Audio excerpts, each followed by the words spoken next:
Assalamualaikum warahmatullahi wabarakatuh. Alhamdulillahirrabbilalamin. Puji syukur kita panjatkan kehadirat Allah Subhanahu wa taala karena pada malam hari ini Jumat 8 Januari 2016 kita bisa berkumpul dalam kelas ekonomi ini dalam pertemuan ke-12. Ya, ini udah pertemuan ke-12 ya. Jadi tinggal 2 kali pertemuan lagi kalau nggak salah kita ketemunya. Oke, udah ada Mbak Maya, Mbak Bintang, Mbak Lina, Mbak Alfian, Mbak Jayanti, Mbak Neng Lili. Selamat malam semuanya. Kemudian Mbak Jayanti ini baru mungkin ya, saya baru lihat gitu. Mbak Lina mungkin udah kali kedua gitu yang join di kelas ini. Selamat bergabung.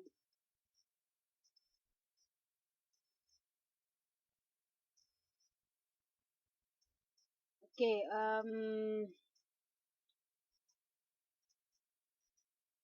kita mulai saja ya.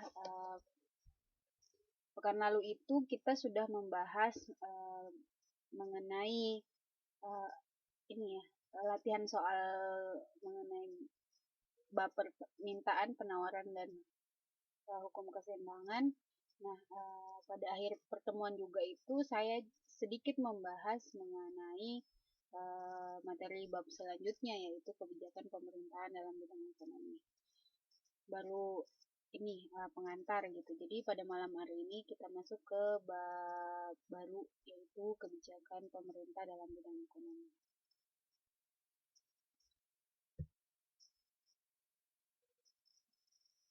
Kebijakan pemerintah dalam bidang ekonomi. Biasanya ini sebenarnya tuh istilah ini kita sering mendengarnya ketika misalnya ada keguncangan atau ada aturan baru yang dikeluarkan oleh pemerintah, khususnya pemerintah kita gitu ya,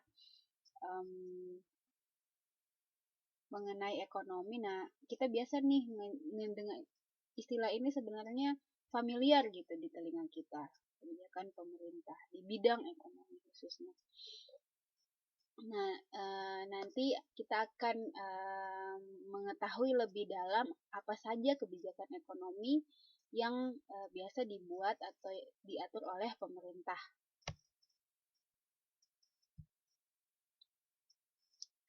Nah, dalam peta konsep ini kita lihat bersama-sama bahwa kebijakan pemerintah di bidang ekonomi itu terdiri dari ekonomi mikro dan ekonomi makro, kemudian masalahnya masing-masing, kemudian usaha penyelesaiannya. Malam Mbak Nona, biasanya kan kita biasa ini ya, ketika misalnya taruhlah dalam keputusan kita sehari-hari, biasanya kita dilema antara membeli barang A dan barang B, di mana budget atau dana untuk membeli barang tersebut hanya mencukupi salah satu barang tersebut gitu. Jadi kita berada di antara dua pilihan. Nah, dalam case itu kita dituntut untuk bagaimana nih memilih priority choice atau enggak yang mana paling dibutuhkan antara barang A dan barang B, ataukah kebijakan lain, misalnya kita berusaha ntar dulu deh, nanti kalau udah uangnya cukup membeli barang A dan B baru membeli. Jadi itu sebenarnya tuh dalam kehidupan sehari-hari kebijakan ekonomi pun berlaku untuk kita pribadi gitu, tapi sifatnya bersifat individual ya, bersifat hanya sekedar menentukan kebijakan beli atau tidak, atau misalnya mengatur oh bulan ini saya mau beli ini, bulan depan saya mau beli itu. Seperti itulah. Nah, kalau misalnya dikaitkan dengan pemerintah, berarti skopnya lebih luas, di mana pemerintah harus mengatur eh, bagaimana sih memutuskan apa yang harus dibeli atau apa yang harus dianggarkan untuk kesejahteraan masyarakatnya. Kalau misalnya kita berbicara kesejahteraan masyarakat di sini, berarti kita khususnya di Indonesia saja ya gitu. Waalaikumsalam Mbak Afu.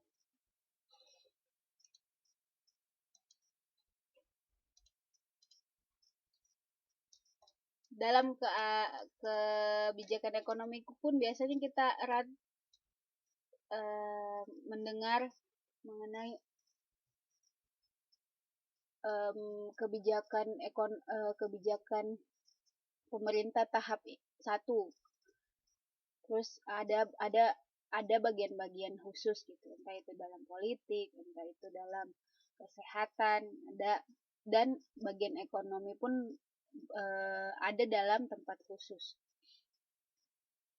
Nah, yang dibicarakan dalam kebijakan ekonomi itu ya seperti ini ya, terlihat di peta konsepnya itu mengenai mikro dan makro. Nanti kita akan membahas lebih lanjut apa itu ekonomi mikro dan makro. Nah, sebelumnya ketika membuat kebijakan ekonomi, ada hal yang dipertimbangkan oleh pemerintah gitu. Sama halnya kalau misalnya kita ingin membuat kebijakan atau keputusan, maka keputusan tersebut dibuat atas ilmu dan atas pengalaman. Kebijakan ekonomi pun disusun banyak pertimbangannya. Nah, salah satunya adalah ilmu ekonomi.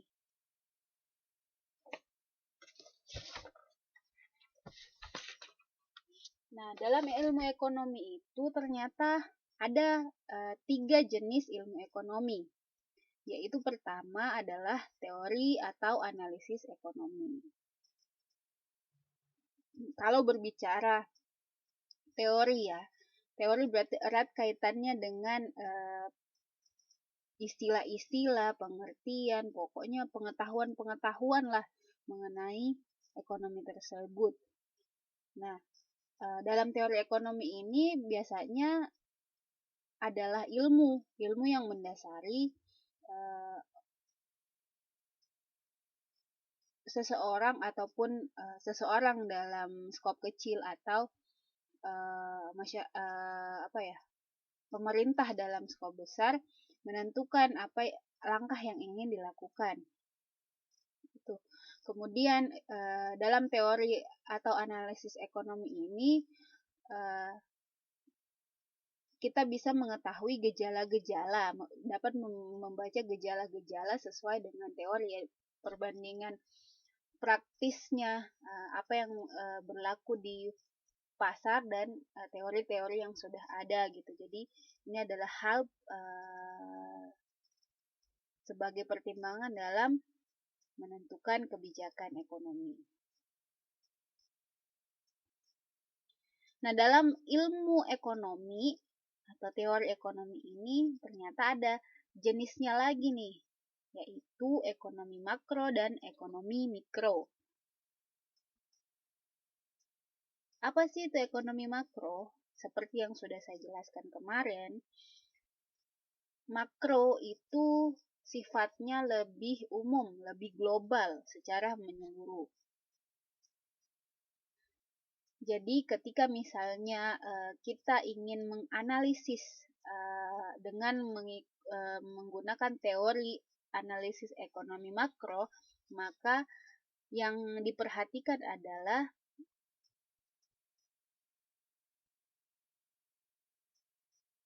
mempelajari susunan perekonomian dari segala segi.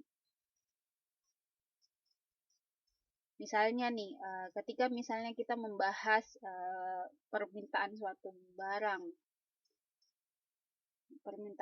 barang, maka permintaan itu tidak hanya individual saja yang dibahas, tapi bagaimana memenuhi permintaan seluruh masyarakat. Jadi sifatnya lebih mengglobal atau menyeluruh.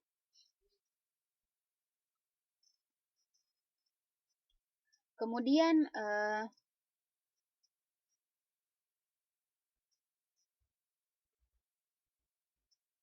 ekonomi makro juga menggunakan ini ya, atau mengkaji, meneliti fenomena yang terjadi yang berdampak keseluruhan. Misalnya inflasi, apa yang dampaknya terhadap perekonomian Indonesia secara menyeluruh. Terjadi pengangguran, pendapatan nasional, kebijakan fiskal, dan lain-lain. Sedangkan di dalam ekonomi mikro, lawan dari makro, yaitu mikro itu sifatnya lebih kecil. Objeknya itu adalah perorangan atau perusahaan satu persatu. Jadi misalnya, ketika misalnya membahas tentang harga barang, harga suatu permintaan, maka yang erat kaitannya di sini adalah kebutuhan manusia atau perusahaan secara perorangan gitu ya.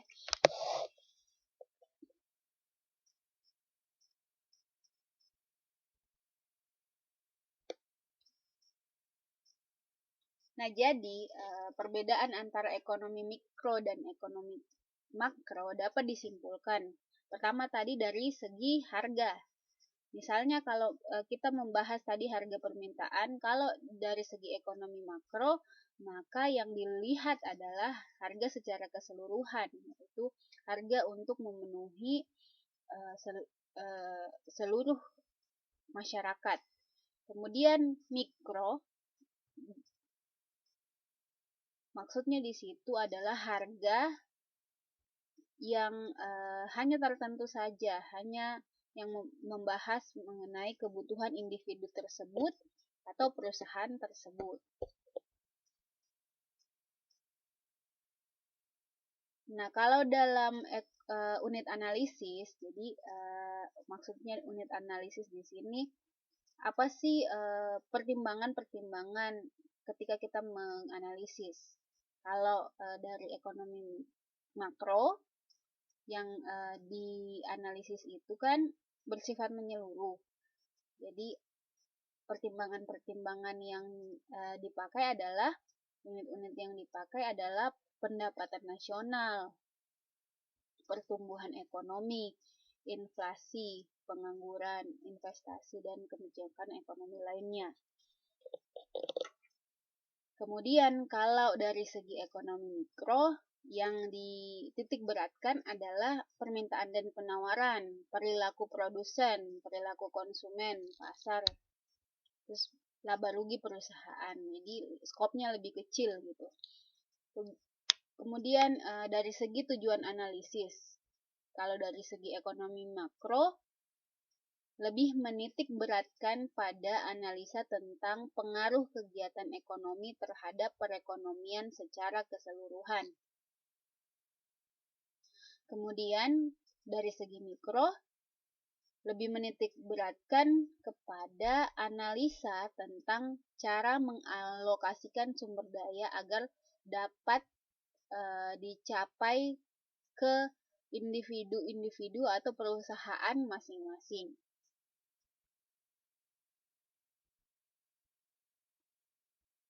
Sampai di sini ada pertanyaan? Kayaknya saya terlalu cepat ya menjelaskan.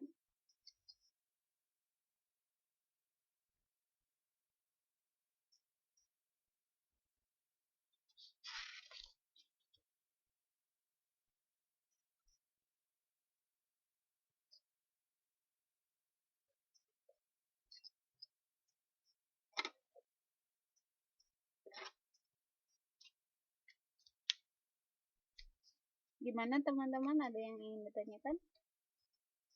Kalau kurang jelas boleh diiniin lagi ya, Pak.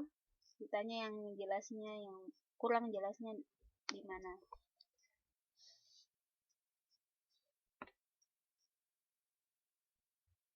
Nah, kalau ekonomi mikro menitik beratkan mikro ya, mikro.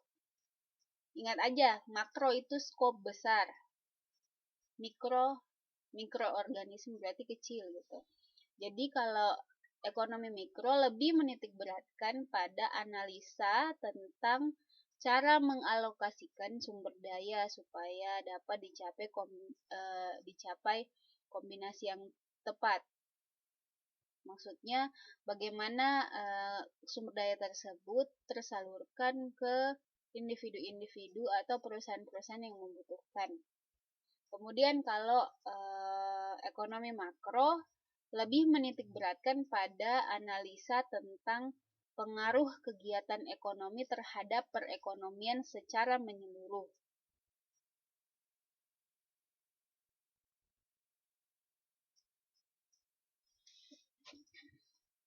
Tes. Oh, jadi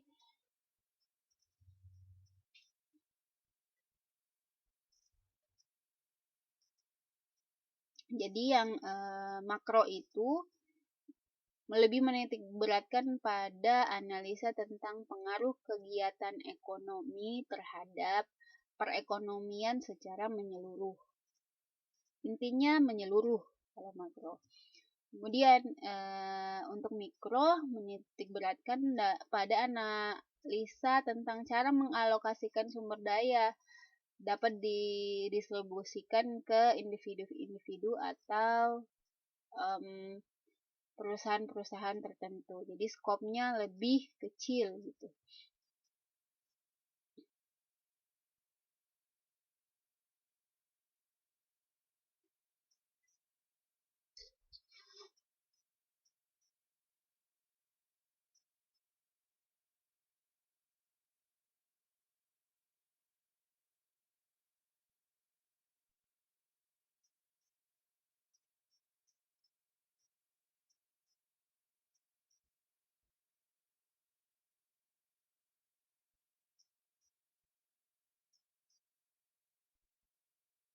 Oke. Bisa dilanjut lagi?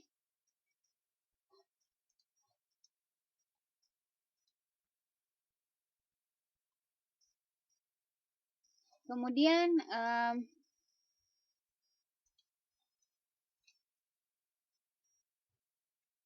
ilmu ekonomi yang kedua adalah ilmu ekonomi deskriptif. Apa maksudnya? Deskriptif itu dari kata ini ya, di serapan dari description, itu penggambaran. Maksudnya adalah ilmu ekonomi yang membahas tentang gambaran keadaan ekonomi yang yang diperoleh dari kumpulan semua kenyataan penting atau fakta-fakta yang terjadi pada suatu dan kondisi tertentu. Misalnya nih, ketika kita mau melihat perkembangan sektor industri di Indonesia, maka kita bisa melihat atau mengakses data-data tersebut di ini ya, di situs tertentu, dan kita bisa melihat berupa angka. Jadi penggambaran perkembangannya kita bisa lihat bersifat angka, tabel-tabel kah, atau digambarkan dalam bentuk diagram.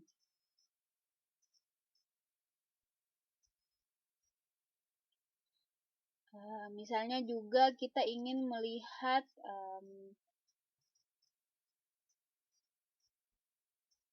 tingkat pengangguran suatu daerah, suatu negara. Maka kita bisa mengakses situs tertentu dan situs tersebut akan memberikan statistik atau rincian-rincian hitungan-hitungan atau data-data mengenai tingkat pengangguran tersebut. Nah, data-data tersebut itu bisa digunakan untuk sebagai referensi dalam membuat kebijakan-kebijakan ekonomi.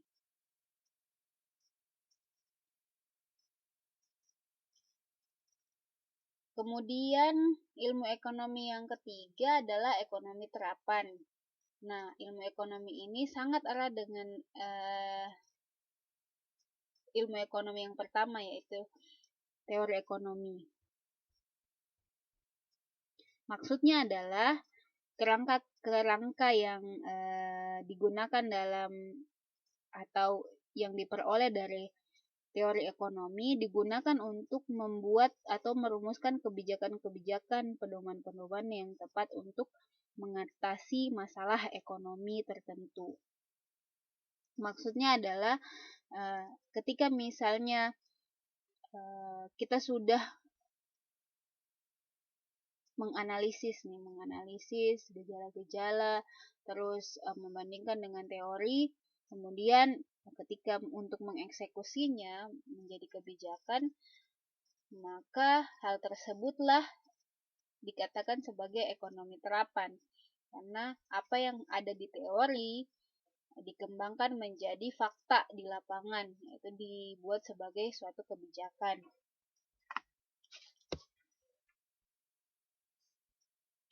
Nah,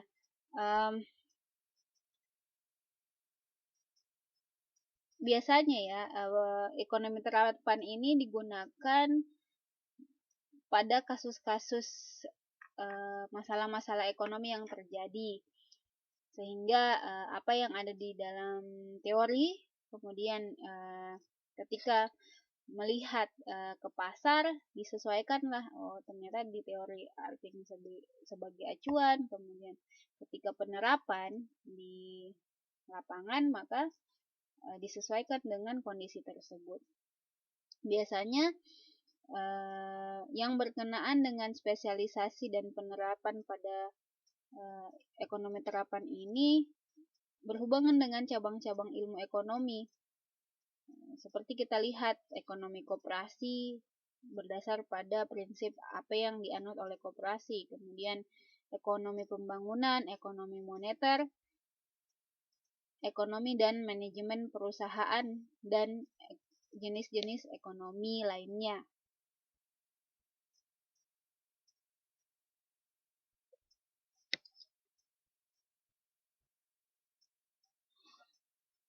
Kemudian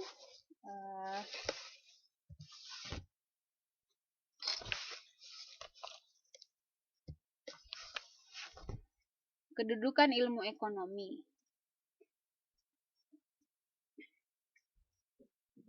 Nah, kita ketahui bahwa ekonomi itu adalah salah satu cabang ilmu sosial. Dalam ilmu kan kita lihat ada ilmu eksakta dan ilmu sosial. Nah, ekonomi salah satu bagian dari ilmu sosial. Ekonomi ini adalah cabang ilmu sosial yang paling berkembang. Maksudnya adalah banyak fenomena-fenomena dan pertemuan-temuan baru di dalam ekonomi yang membuat ekonomi ini sangat berkembang di antara ilmu-ilmu sosial lainnya, seperti misalnya geografi, sejarah, dan sebagainya.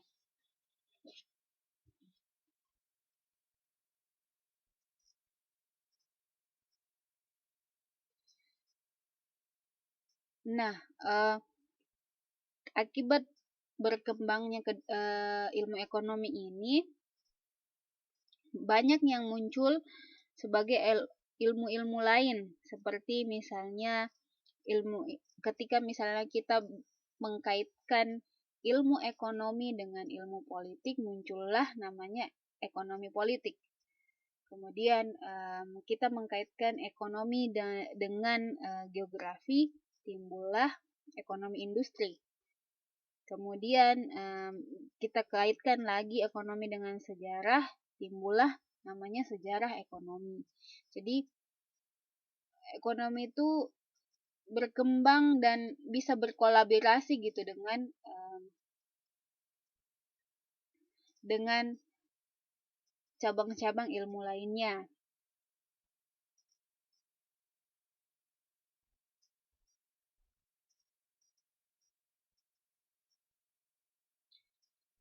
Nah, yang kedua,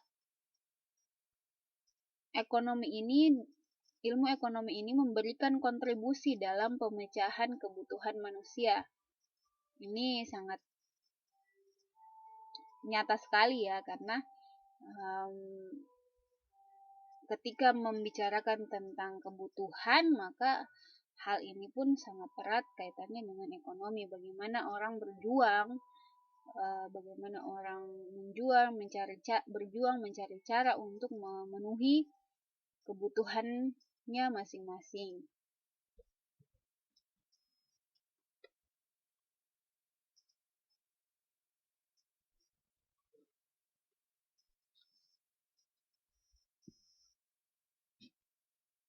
Oke. Selanjutnya adalah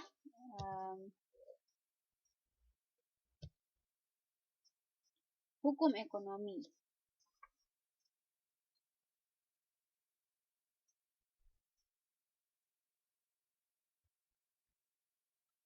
Apa itu hukum ekonomi? Adalah ketentuan-ketentuan yang menerangkan pola hubungan antara peristiwa ekonomi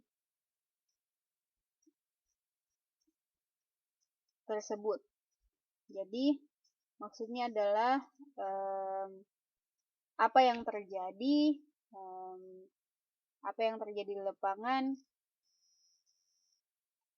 kemudian dihubungkan dengan ilmu ekonomi yang terjadi, maka terbentuklah hukum-hukum ekonomi tersebut. Nah, hukum ekonomi ini ada 2 jenis lagi. Ada namanya hukum sebab akibat atau biasa dikenal hukum kausalitas. Kemudian hukum fungsional. Apa sih itu hukum kausalitas atau hukum sebab akibat? Yaitu hubungan peristiwa ekonomi yang satu akan mengakibatkan peristiwa yang lain. Nah, contohnya di sini adalah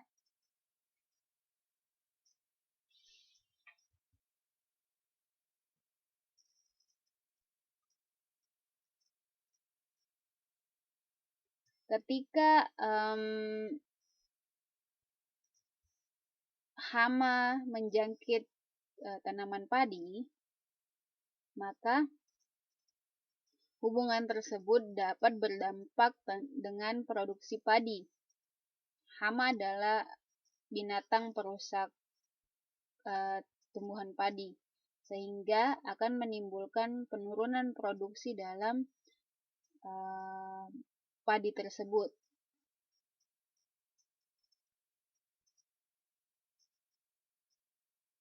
Nah, itulah dikatakan dengan hukum sebab akibat. Tetapi ketika misalnya kita balik case-nya, ini tidak berlaku gitu. Misalnya padi merusak hama, tidak terjadi gitu kan, tidak terjadi apa-apa gitu.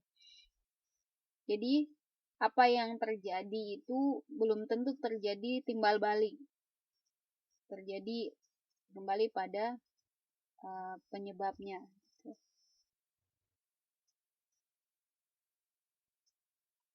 Selanjutnya, ketika misalnya contoh kedua ya,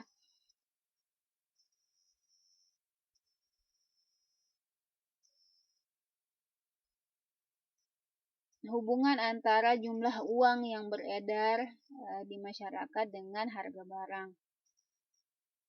Ketika jumlah uangnya bertambah, maka harga barang pun bertambah. Karena Ilustrasinya yaitu ketika misalnya uang beredar bertambah, maka banyak orang yang berduit ya, memiliki uang. Kemudian apa yang terjadi terhadap harga barang otomatis naik gitu. Naik karena kemampuan orang membeli barang tersebut juga naik. Harganya pun naik. Nah, hal ini tidak berlaku ketika misalnya harga barang ini ya, maksudnya tidak berlaku, yaitu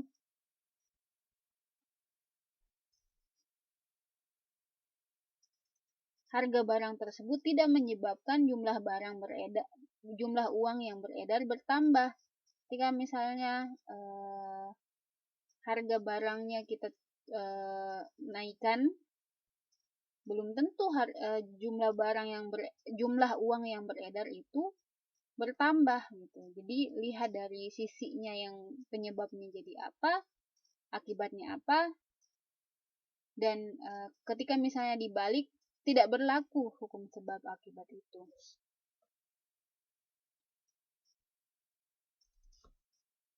Kemudian hukum fungsional, yaitu hukum yang saling mempengaruhi. Maksudnya adalah hubungan dua peristiwa atau lebih yang saling mempengaruhi. Contohnya, hubungan antara permintaan barang dan harga. Seperti yang sudah kita bahas di pertemuan sebelumnya pada hukum permintaan penawaran ya. Ketika misalnya permintaan barang naik, maka harga akan naik. Kenapa? Karena yaitu terjadi hukum permintaan gitu. Pun sebaliknya, apabila harga barang naik, permintaan pun berkurang.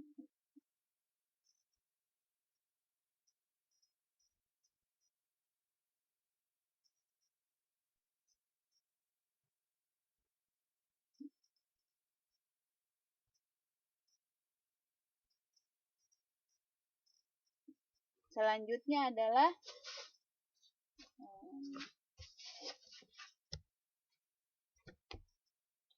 ilmu ekonomi dan kemakmuran.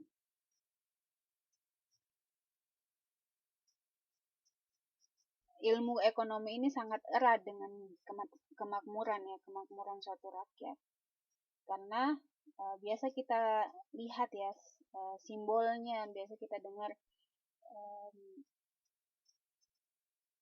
selalu ekonomi itu dikaitkan dengan kemakmuran, kesejahteraan rakyat.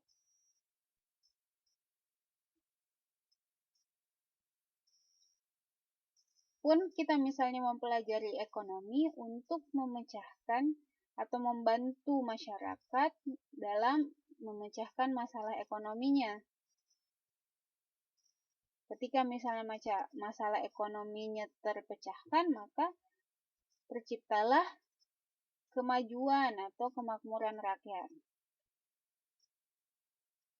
Nah, di sini dijelaskan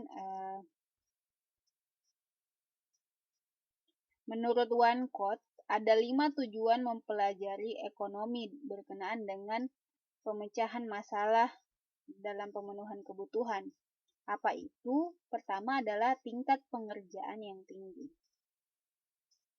Apa maksudnya? Yaitu membantu memecahkan masalah dalam hal ketenaga kerjaan, pengangguran, tingkat upah, kesempatan kerja, dan hubungan kerja. Jadi,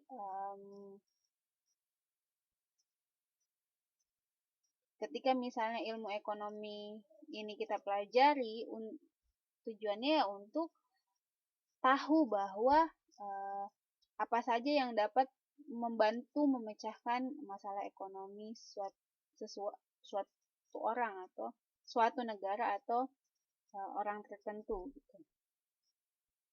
Kemudian yang kedua adalah stabilitas harga. Maksudnya di sini adalah hal-hal yang berkenaan dengan bagaimana usaha pemerintah dan masyarakat dalam mengatasi masalah harga, inflasi agar tidak merugikan individu dan negara. Yang ketiga adalah efisiensi. Ya, ilmu ekonomi itu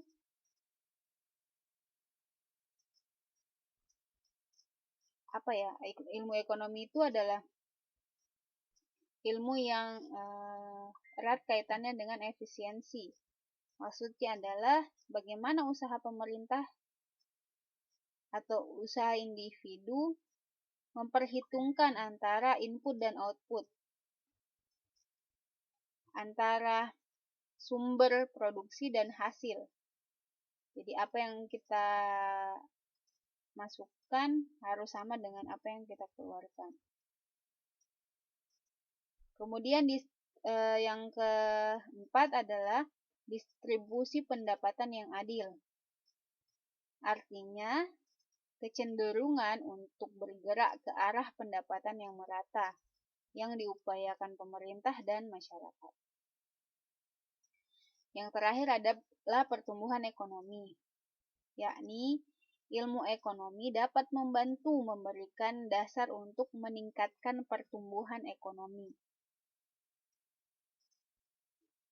Jadi ada dasar atau dalil untuk kita atau untuk pelaku ekonomi dalam menentukan kebijakan-kebijakannya.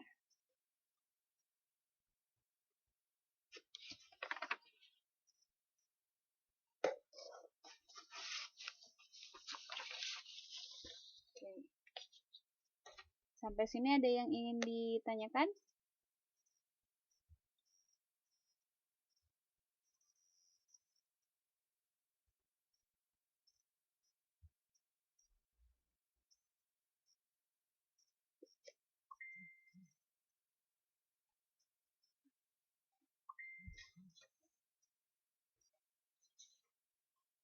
Halo, tes.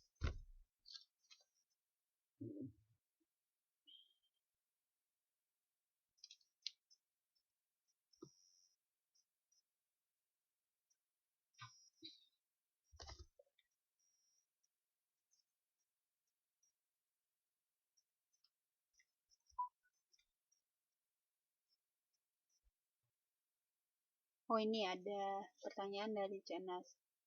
Katanya sekarang di Indo banyak berdiri pabrik-pabrik asing. Pabrik-pabrik asing. Bagaimana, Bu, nantinya? Apakah efek baik dan buruk bagi perekonomian di Indonesia? Wah, Jonas ini calon ekonom nih. Pertanyaannya politisasi sekali.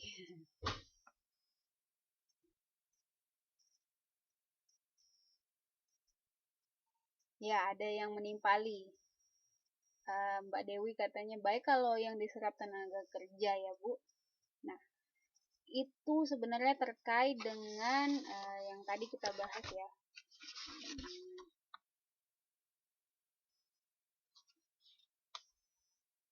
Kalau kita lihat nih dari segi makro, berarti dari segi makro karena membahas tentang keseluruhan dampak yang akan dirasakan oleh Indonesia. Indonesia dan masyarakatnya menjemukan. Menurut saya pribadi, adanya pabrik-pabrik asing ada plus minusnya. Plusnya itu sebenarnya ini kan bentuk kerjasama antara pemerintah dengan masyarakat luar gitu, atau enggak negara lain, dimana yang berhubungan dengan pelajaran kita kemarin ya, bahwa masyarakat luar negeri ini atau negara lain ini punya modal, yaitu misalnya modal kapital atau modal uang atau enggak modal teknologi gitu, tapi dia nggak punya lahan, sedangkan kita ini nggak punya modal, nggak punya modal uang, nggak punya modal teknologi. Nah, kemudian terjalinlah kerjasama antara Indonesia dan negara tersebut. Misalnya anggaplah Taiwan. Kerjasama tersebut itu pasti sudah dipikirkan oleh ahli-ahli ekonomi kita, yang Kementerian Ekonomi kita, pokoknya yang bertindak sebagai pelaku-pelaku ekonomi di pemerintahan kita. Plusnya ketika misalnya ada pabrik yang berdiri, berarti orang-orang yang di sekitar pabrik itu bisa terserap. Karena biasanya ya pemerintah itu kenapa banyak melakukan kerjasama asing di samping mencari modal kerja gitu kan, juga untuk membuka lahan pekerjaan untuk masyarakatnya sendiri. Nah, taktiknya seperti itu. Biasanya Indonesia tidak mau membuka lahan pabrik untuk perusahaan asing kalau misalnya dia tidak mau menyerap tenaga kerja kita. Jadi berarti kita dapat lahan pekerjaan, kemudian pertumbuhan ekonomi khususnya di daerah yang ada pabriknya bertumbuh gitu. Minusnya ketika misalnya sumber daya kita, misal sumber daya manusianya tidak ready, tidak siap dengan adanya pabrik asing ini, maka ya bisa saja kita kalah saing dengan orang-orang, misalnya mereka menempatkan orang-orang asingnya sebagai divisi-divisi utamanya atau direktur-direkturnya. Taruhlah kita walaupun terserap gitu kan, tetap sebagai istilahnya buruhnya lah atau pekerja kasarnya. Jadi kesediaan atau kesiapannya kita dalam menghadapi ininya gitu, keadaan adanya pabrik asing ini. Jadi dituntut untuk kesiapan. Kemudian kalau misalnya yang anggaplah kita positif dengan kebijakan yang ada yang dibuat oleh pemerintah gitu. Berarti kita mengesampingkan misalnya kecurangan-kecurangan antara itu kontrak atau segala macam di luar dari itu. Jadi minusnya yaitu gitu, kesiapan, mumpunikah orang-orang kita, kemudian lihat juga apakah benefit yang diberikan pabrik asing itu lebih besar untuk masyarakat kita atau tidak gitu. Itu pertimbangan.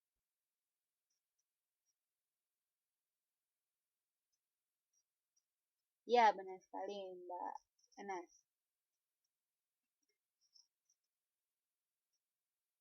Tapi saya rasa sih biasanya pemerintah ataupun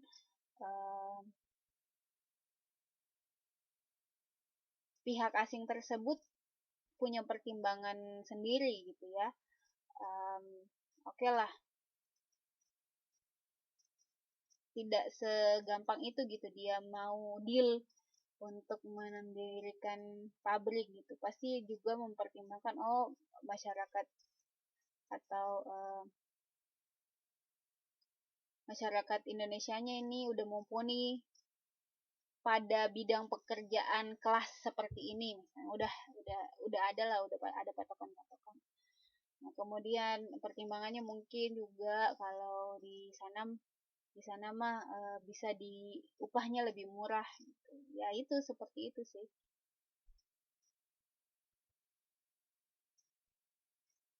Jadi ada plus minusnya.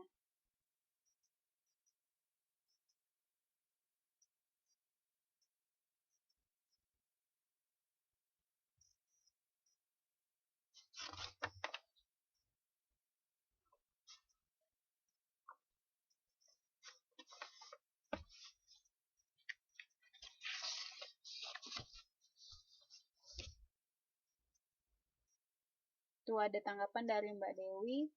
Selektif juga dalam menggunakan atau merekrut tenaga kerjanya ya.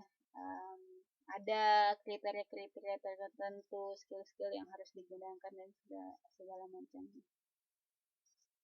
Kalau kita berbicara ini sih, sebenarnya kita mumpuni lah orang-orangnya, cuman mungkin tidak diberi kesempatan untuk mempraktekkan apa yang kita punya gitu. Kemudian masih menurut saya sih masih ada pikiran-pikiran yang anggaplah kayak misalnya ini ya,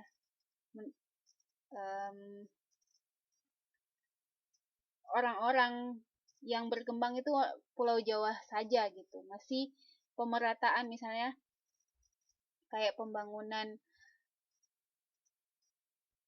pabrik asing difokuskan mungkin ya di Jawa saja. Padahal sebenarnya masih banyak wilayah-wilayah Indonesia yang berpotensi untuk pendirian pabrik gitu.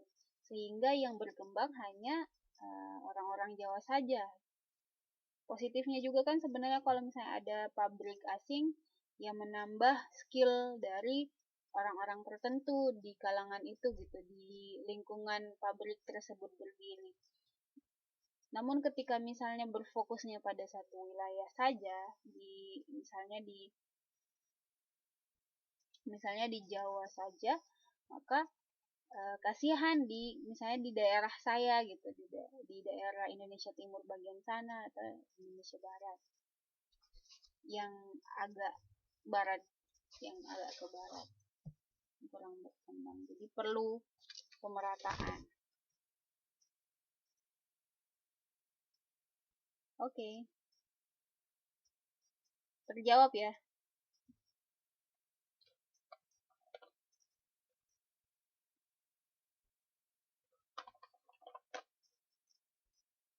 Ada lagi yang ingin ditanyakan?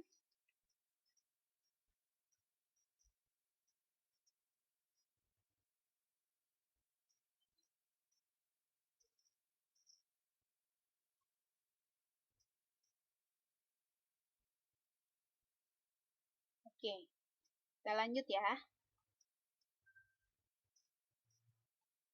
Nah, praktik ilmu ekonomi, jadi penerapan ilmu ekonominya.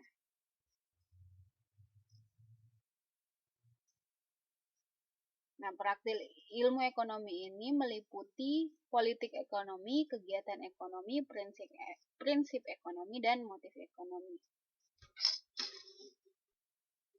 Politik ekonomi itu adalah istilah politik yang menunjukkan pada setiap tindakan yang bertujuan untuk memperbaiki. Jadi kalau dihubungkan dengan ekonomi, berarti istilah ekonomi, politik ekonomi yang ditujukan untuk setiap tindakan yang bertujuan untuk memperbaiki khususnya di bidang ekonomi.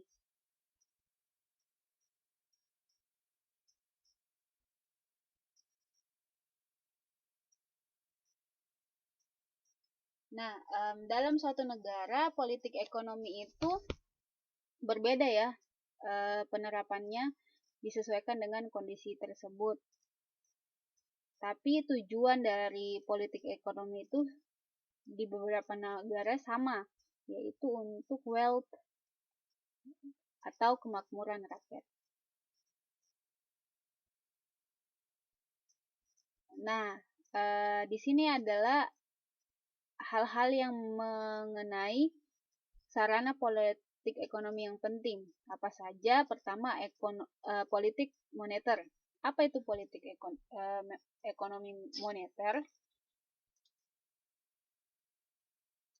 Maksudnya adalah kebijakan pemerintah dalam mengatur keuangan dan perkreditan negara.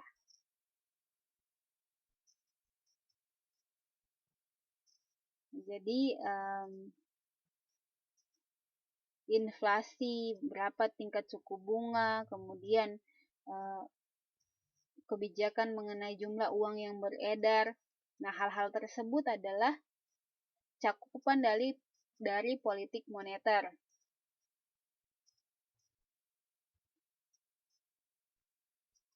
Kemudian politik fiskal. Nah, ini biasa kita dengar istilah fiskal kalau berhubungan dengan pajak ya. Apa itu? Adalah kebijakan pemerintah dalam mengatur keuangan negara di bidang baik di bidang anggaran maupun perpajakan. Nah, benar sekali. Jadi fiskal itu ingat saja berkaitan dengan perpajakan. Devisa itu masuk dalam perpajakan. Iya, jadi erat kaitannya dengan politik fiskal. Kemudian politik produksi. Nah, kalau dengar kata produksi berarti bagaimana memproduksi atau membuat suatu barang ya. Yaitu kebijakan pemerintah yang berkenaan dengan peningkatan produksi dalam negeri dengan menggunakan sumber-sumber alam secara efisien.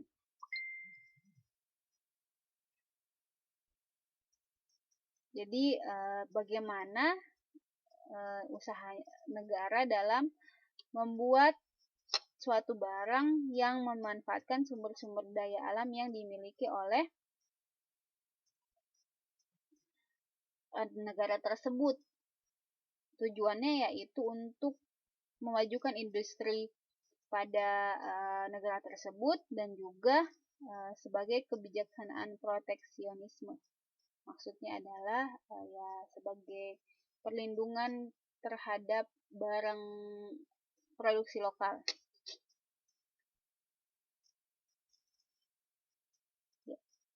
Selanjutnya politik perdagangan luar negeri.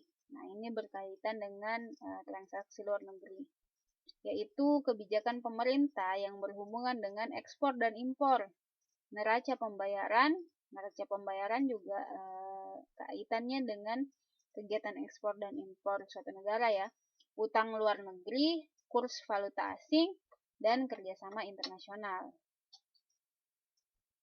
Selanjutnya, politik harga dan upah adalah kebijakan pemerintah dalam pengawasan dan pengendalian harga-harga barang dan upah yang merupakan bagian penting dalam usaha stabilitas di bidang ekonomi. Jadi ini terkait dengan penentuan harga, pengendalian harga, misalnya ketika harga yang paling terpengaruh sih ketika misalnya kebutuhan sembako naik, maka itu sangat berpengaruh kan ke seluruh masyarakat. Jadi bagaimana pemerintah di sini sebagai controller dalam penentuan harga dan upah. Kemudian yang terakhir adalah politik sosial dan ketenagakerjaan. Nah, ini digunakan dalam kebijakan pemerintah yang berkenaan dengan penciptaan kesempatan kerja, hubungan tenaga kerja, dan kesejahteraan para pekerja atau UMR. Jadi, ketika misalnya pemerintah membuat aturan UMR pada beberapa daerah adalah sekian, maka itu adalah salah satu bentuk politik sosial dan ketenagakerjaan.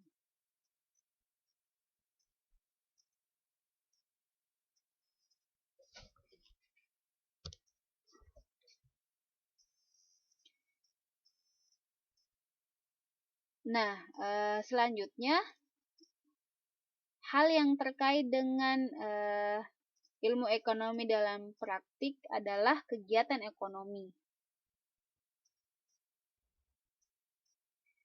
Nah, pada dasarnya itu, kegiatan ekonomi merupakan aktivitas atau usaha yang dilakukan manusia untuk mewujudkan kemakmuran.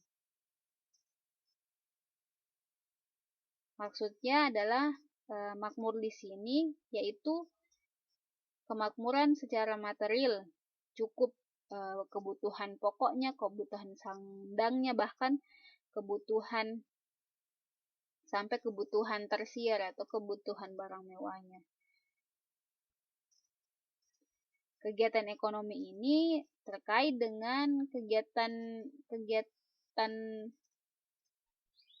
yang lain, yaitu kegiatan produksi, kegiatan konsumsi, dan satunya itu adalah kegiatan distribusi. Sorry typo ya.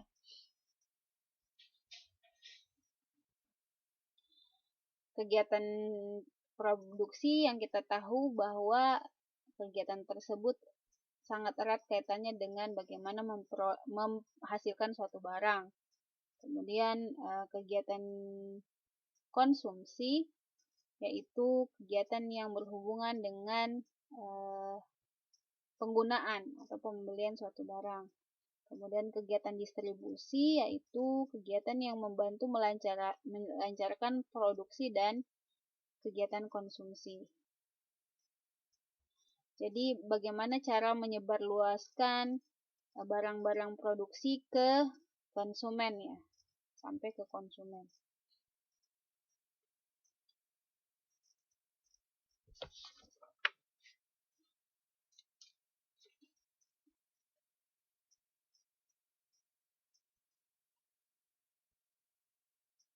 Selanjutnya adalah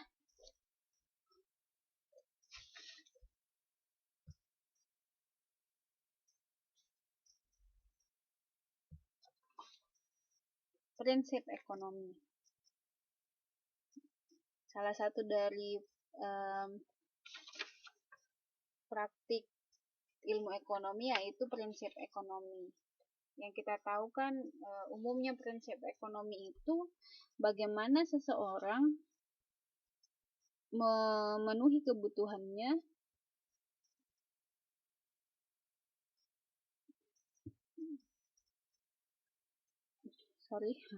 bagaimana seseorang dalam memenuhi kebutuhannya. Jadi banyak hal-hal atau banyak cara yang digunakan seseorang dalam memenuhi kebutuhannya. Misalnya pilihan ya, ketika misalnya kita ingin membeli sembako di toko A dan di toko B, melihat perbandingan harga, misalnya toko A lebih murah Rp100 dibanding toko B. Nah, untuk mendasarkan kebijakan kita, pilihan kita yang mana kita pilih, di situ kita atau masing-masing orang memiliki prinsip kan, memiliki prinsip tertentu. Misal saya lebih memilih toko A yang lebih murah karena disesuaikan dengan gaji atau uang yang saya punya. Nah, murahnya itu walaupun 100 ya bisa dialokasikan ke pengeluaran yang lainnya gitu. Ada misalnya orang yang mampu, ya nggak masalah, itu prinsipnya ya bagaimana dia cepat mendapatkan barang tersebut atau nyaman mendapatkan barang tersebut. Jadi masing-masing individu memiliki cara-cara masing-masing dalam menerapkan prinsipnya.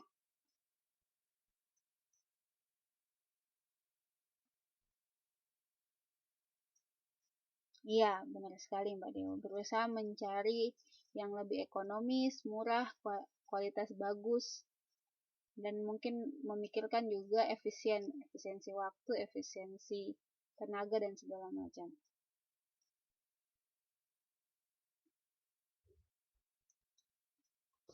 Selanjutnya adalah motif ekonomi. Apa itu motif ekonomi? Biasanya kita lihat apa sih yang mendasari kalian mau belajar lagi. Oh, ternyata ada hal-hal yang dilakukan, hal-hal yang memicu agar kenapa kalian ingin lanjutkan sekolah lagi gitu. Sama halnya yang di motif ekonomi ini. Jadi apapun yang dilakukan orang untuk memenuhi kebutuhannya, maka hal tersebut sangat erat kaitannya dengan motif ekonomi.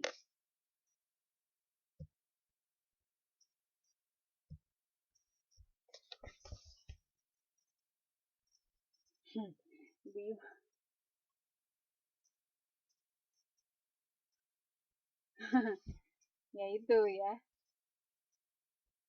Prinsipnya dipegang teguh gitu.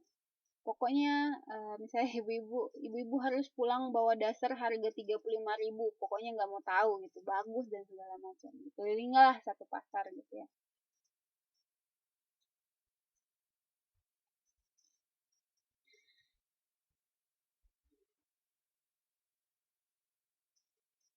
Oke, kita lanjut motif ekonomi.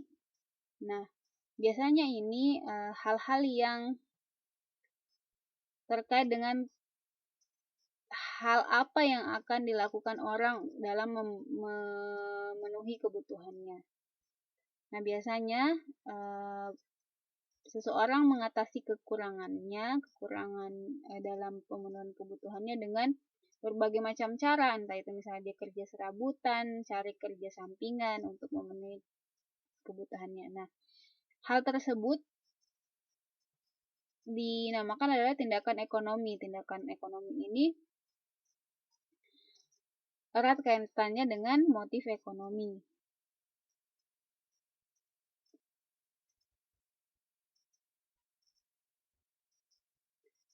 Jadi ketika misalnya melakukan suatu kegiatan ekonomi, maksudnya entah itu misalnya pemenuhan kebutuhan, di samping mempertimbangkan prinsip-prinsip ekonomi, juga dilatar belakangi motif ekonomi atau dorongan tertentu, faktor pemicu melakukan prinsip ekonomi tersebut.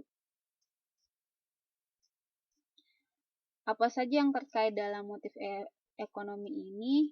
Yaitu adalah pertama pemenuhan kebutuhan. Dalam pemenuhan kebutuhan ada beberapa faktor yang mendorong, yaitu pertama melangsungkan dan mempertahankan hidup. Jadi orang melakukan motif ekonomi tersebut untuk melangsungkan kehidupan. Jadi bekerja ya untuk melanjutkan hidup gitu. Cari uang untuk memenuhi kebutuhan makan, minum, dan kebutuhan primernya. Terus faktor pendorong kedua adalah mewujudkan keharmonisan, keamanan, dan ketentraman. Jadi ya ketika misalnya kebutuhannya terpenuhi, ya cita-citanya kan untuk memakmurkan diri sendiri, masyarakat, atau enggak secara skop besar, yaitu pemerintah melakukan itu untuk memakmurkan rakyatnya. Yang ketiga adalah mewujudkan cita-cita atau harapan yang diinginkan. Jadi misalnya, saya motif ekonomi saya bekerja untuk sekolah dan nanti bisa dapat ilmu yang membantu saya ke depannya gitu. Faktor yang keempat adalah menjaga harga diri.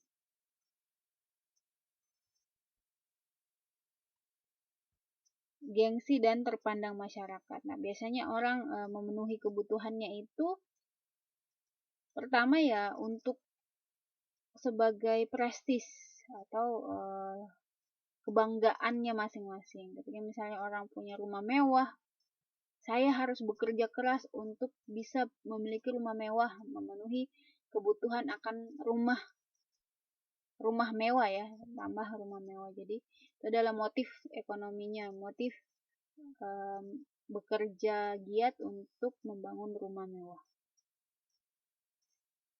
Terus motif ekonomi yang selanjutnya adalah mencari laba atau keuntungan.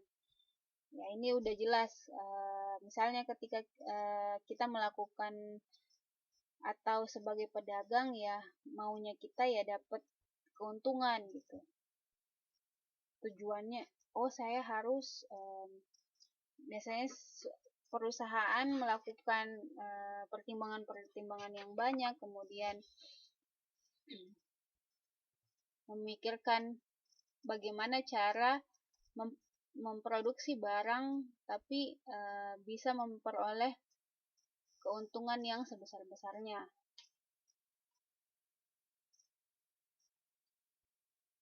Motif ekonomi yang ketiga yaitu untuk memperoleh kekuasaan. Nah, ini banyak yang terjadi ya. Banyak orang yang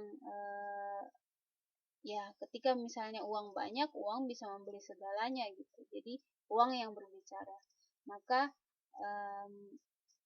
biasanya motifnya yaitu untuk memperoleh kekuasaan dalam masyarakat. Yang terakhir adalah berbakti terhadap sesama manusia. Jadi adapun orang yang motifnya mencari pekerjaan, kemudian berpenghasilan dan penghasilannya itu disisihkan sebagian untuk kegiatan sosial atau mendirikan yayasan atau menyumbang lah. Kalau kita kan di Islam dikenal sebagai zakat ya, jadi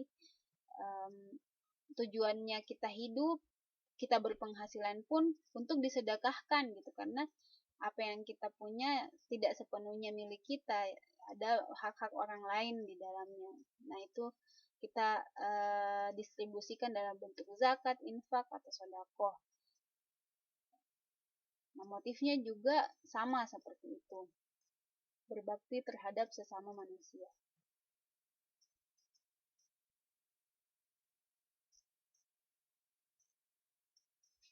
Iya, jadi yayasan gunanya ya untuk, biasanya yayasan entah itu NGO atau NGO maksudnya not yang tidak nirlaba ya, yang tidak mencari keuntungan, tapi lebih ke bagaimana cara membantu sekelilingnya. Ternyata motif-motif ekonomi juga termasuk hal tersebut.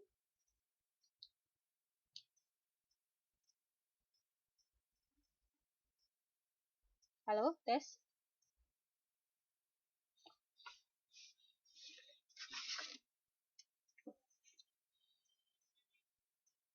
Oke,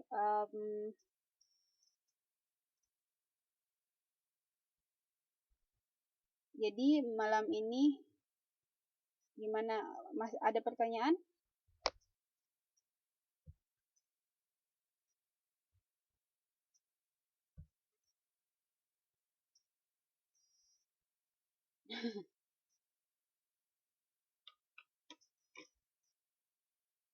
Jenaka ya kalian semua.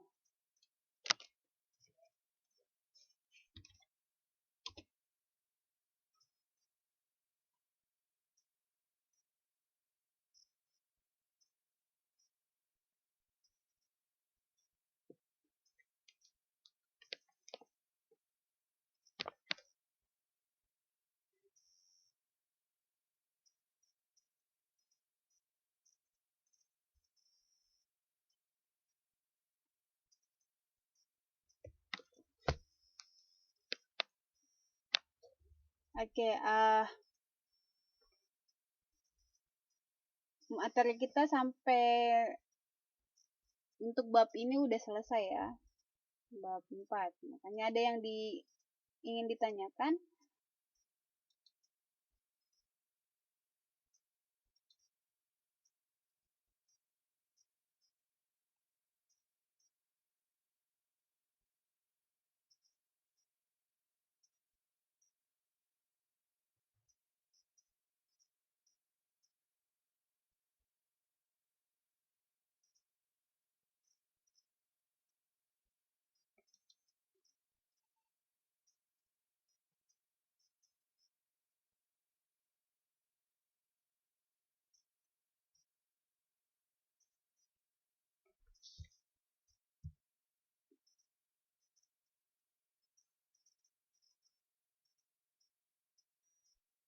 Nah itu saya sebenarnya bingung juga ya yang baru ini, gimana baiknya.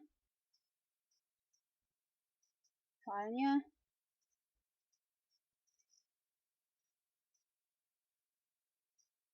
baru banget ya, yang Mbak Neng Lili ini dan satu lagi saya lupa, saya sudah kasih, soalnya kan dia masuk pas baru-baru kita UTS banget. Nah ini di penghujung pertemuan gitu baru, nantilah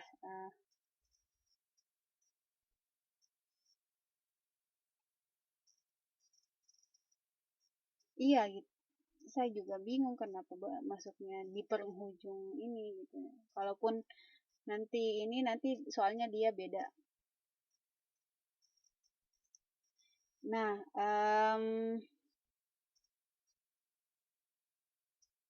saya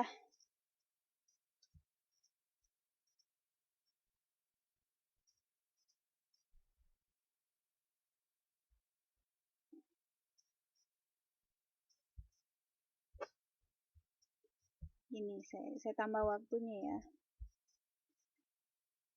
Minggu depan kemungkinan saya tidak bisa masuk dalam pertemuan kita.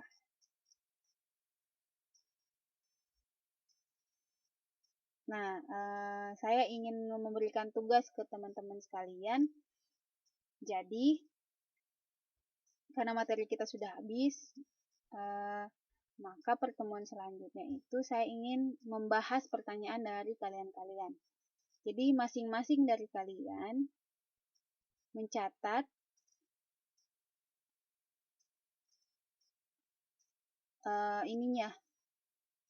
mencatat pertanyaan maksimal dua pertanyaan.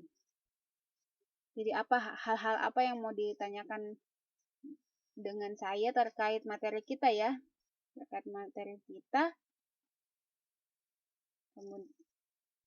Kemudian nanti akan dibahas di pertemuan selanjutnya. Berhubung mungkin pertemuan depan saya tidak bisa masuk, kita lihatlah, siapa tahu teman-teman tahu ada jadwal kosong di minggu nanti, maka saya bisa isi gitu. Tapi mulai dari mana? Mulai dari setelah UAS, jadi hukum permintaan dan penawaran, sampai materi pada malam hari ini, yaitu kebijakan pemerintah dalam bidang ekonomi. Jadi untuk pertemuan selanjutnya, teman-teman membuat pertanyaan ya, membuat pertanyaan maksimal dua pertanyaan untuk masing-masing orang. Lalu pertanyaannya dikirim via email saya.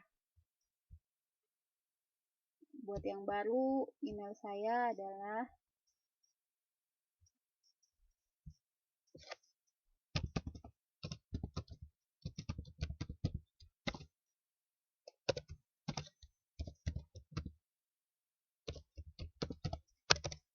tugasnya, kan saya belum pernah ngasih tugas ekonomi. Iya benar. Tugasnya yaitu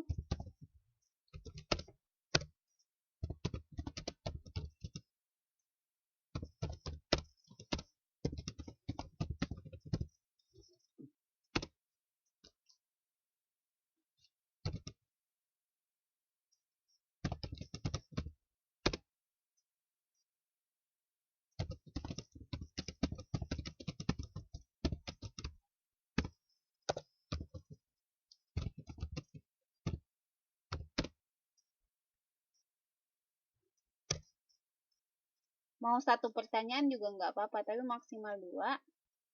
Kemudian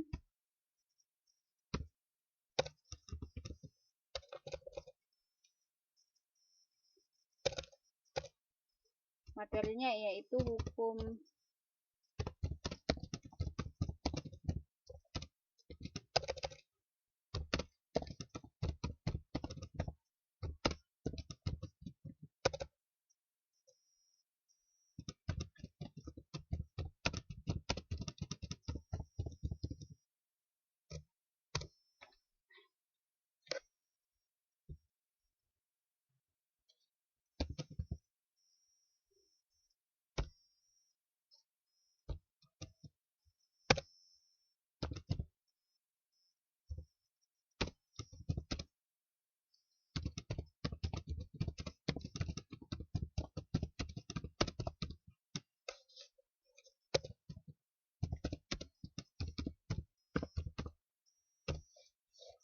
Jadi buat pertanyaan maksimal 2, materinya yaitu hukum permintaan, penawaran, dan harga keseimbangan, dan kebijakan pemerintah di bidang ekonomi. Nah, dikumpulnya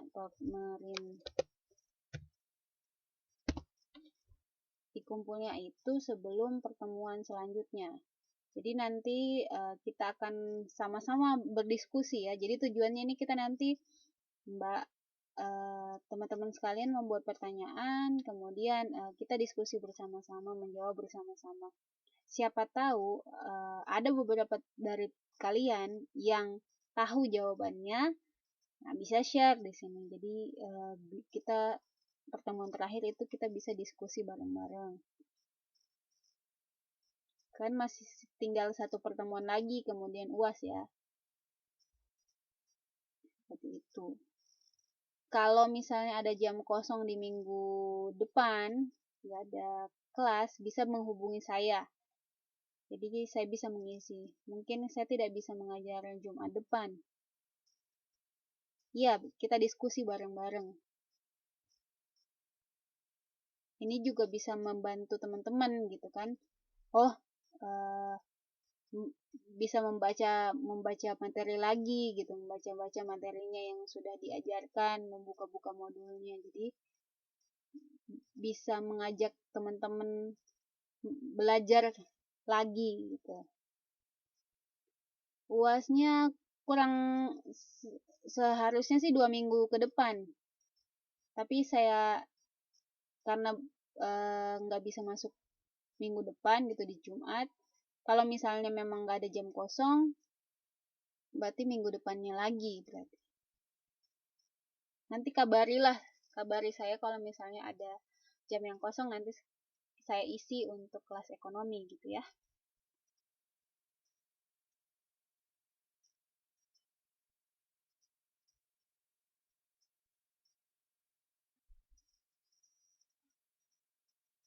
Nah, oke deh.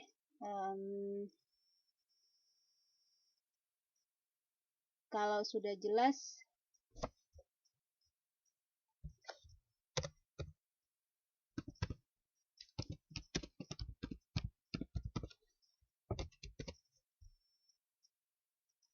saya akhiri ya. Semoga apa yang saya sampaikan pada malam hari ini bisa menjadi pelajaran, bisa diambil sebagai pelajaran untuk teman-teman kalian. Lebih dan kurangnya mohon dimaafkan. Wabillahi taufiq wal hidayah. Wassalamualaikum warahmatullahi wabarakatuh. Selamat beristirahat, teman-teman.